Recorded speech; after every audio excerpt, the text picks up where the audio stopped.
We're talking about their quarterback enough. This is a team that their defense is okay, but they got a really solid offensive line. They can run the football. They use formations as good as anybody, but it's really how good they are on third down. In the way that they formation things and get their playmakers the ball. If you look at it, they put the ball on the right hash, third and long. Then you put your formation into the boundary. You got to put numbers over there. You got one-on-one at the bottom of the screen. If you want to play single high safety, now for Derek Carr, this becomes a one-on-one matchup on a go ball to Nelson Aguilar, who's having an outstanding season for them. He wins a little bit at the line of scrimmage, right? He's kind of even right there. But he stacks that corner. And now look at all this space that Carr has to go throw this ball deep down the field, and he can fade him to the sidelines. And how about a pass-catching back? They got a bunch of weapons, but if you want to play coverage against them, Jalen Richard 2 years ago led this team in catches. And they give him a ton of options out of the backfield. If you want to cover all those weapons, Waller, Renfro, Nelson Aguilar, Ruggs, he's going to give options one-on-one. Derek Carr trusts him. And third and long, you can give him matchups against maybe covering down safeties or linebackers for big conversions. Go back to last year's playoffs, okay?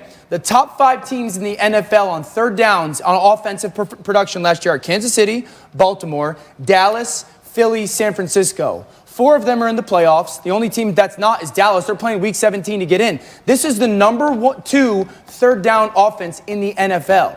And so if they can keep that up and continue, this is a playoff football team because of it. Listen, I'm not saying that anyone should vote for Derek Carr for MVP, but if you did, who would you be, though? You might be his brother. Family member. All right, but you have seen him be at the helm of this Raiders resurgence. He's thrown 16 touchdowns to just 2 interceptions, a ratio that ranks 3rd in the league behind only Patrick Mahomes and Aaron Rodgers. Yes, sir. Won't be long now. Let's go! MVP! MVP! I'd like to introduce y'all to the man, the myth, the legend. Lamar Jackson! Probably the craziest thing I've ever seen. I love it. I wish I had a GoPro on my helmet for y'all to come see me. I was a first-degree black belt growing up at an elite level. I'm about that. That's all I'm going to say. Big trust.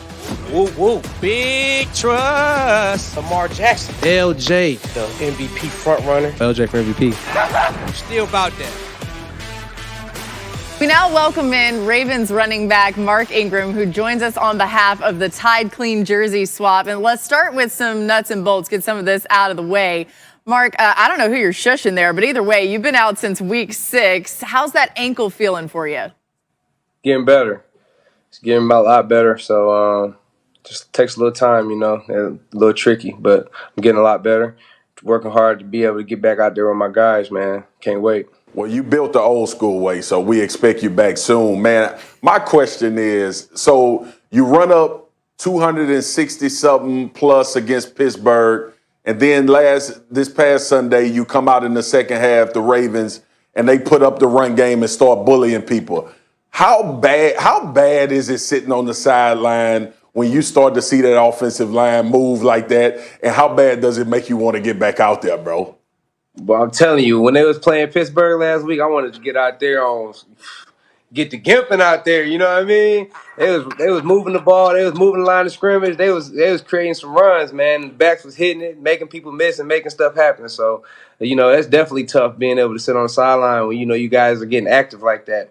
But, man, I'm just happy that we getting the run game going, man. That's a staple of what we do. It's the identity of our team. And if we could run the ball and be physical up front, you know, we're tough on teams. Mark, I gotta know, man, we've been heavy football, but I gotta know the backstory to Big Trust, man. Where did it come from? What does it mean? So when I hear you say it, I can connect with it deeper, bro. Basically, I think it hails from Broward County, down there with LJ and Hollywood Brown. You know what I mean? So, and when I first came to the Ravens, like, you know, I'd just be rapping with Lamar, and he'd be like, trust. Like, I'd be like, man, like, I'm like, man, you that dude. I've been following you since, you know, Louisville. Like, you a baller. He'd be like, trust. I'm like, yeah, we about to kill stuff this year. He'd be like, trust. And so, and eventually I'd just be like, eventually I'll just be like, big, you know, like everything we do it big. So I put the big trust on there. He'd be like, trust. I'd be like, yeah, big trust. You know what I mean? And so I started saying that to him, like, you know, started saying it around the locker room. And then they wanted me to introduce him after one of the games. And Judon was over in the cut like, big trust. I was like, yeah, big trust. Woo, woo. Yeah. You know what I mean? Mark Jackson. Now I would just like to introduce y'all to the man, the myth, the legend. the MVP front runner. If anybody else got to say something different about that, then come see me. I'm right here in Bmore outside the bank. If you got an issue with that, come see me. I'm about that. Big trust. Woo woo. Lamar Jackson in the flesh. Yes, sir. Big trust. And then after that, it just took off. But it started with Lamar, started with Hollywood. Lamar was always telling me trust, always saying trust. And I just said big trust.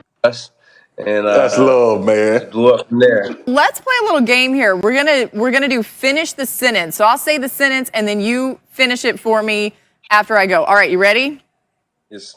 Okay. Lamar Jackson is Baby goat. Baby goat. Still growing. The baby goat. I love it. The MVP is Lamar Jackson. the AFC North is Toughest division in football. the Ravens will finish this season as Super Bowl champions. got it. Big trust. Big love trust. Woo woo. Mark, appreciate you, brother. So much fun. appreciate you Thank you guys. so much. Oh, still to come on NFL Live. Dallas has had quite the list of dilemmas